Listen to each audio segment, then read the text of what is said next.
अर्ज घ्यायचा म्हणत तुमचा अर्ज गेलाय ना, म्हटलं हा साहेब हा आत्मदहनाचा इशाराच आहे.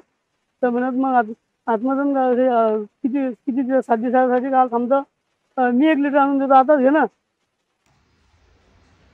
हे जे गोविंद महाले नावाचे शेतकरी आहेत ना, हे यांच्या शेताचा प्रश्न घेऊन निखिल पाटील नावाच्या खामगावच्या नायब तहसीलदाराकडे गेले होते आणि त्यांनी सांगितलं होतं की 7 दिवसात माझा हा प्रश्न जर सुटला नाही तर मी आत्मदहन करल. आणि नायब तहसीलदाराचं काम होतं की त्या शेतकऱ्याचं म्हणणं ऐकून घ्यावं आणि त्याच्या निवेदनाची पोच त्याला द्यावी.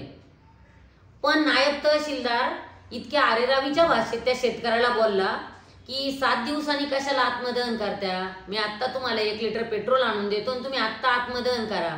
निखिल पाटील, आपण जबाबदार पदावर बसलेलो याचं भान ठेवायला पाहिजे होतं सगळ्यात पहिले. आणि तुमचे आई वडील बायका पोरं ज्या पगारावर तुम्ही खात्या पित्या तुमचं घरदार चालतं ना, तो पगार ज्या माणसाशी तुम्ही बोलत होते ना, पेटून घे म्हणत होते ना ज्या शेतकऱ्याला, त्याच्या टॅक्स मधून तुमचा पगार येतो याची जाणीव तुम्हाला पाहिजे होती.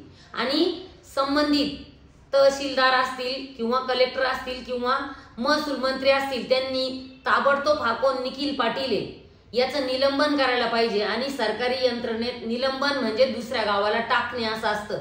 त्याची नोकरी गेली पाहिजे. त्यावेळेला त्याला समोरच्या माणसाचा कसा अपमान करू नये याची अक्कल येईल.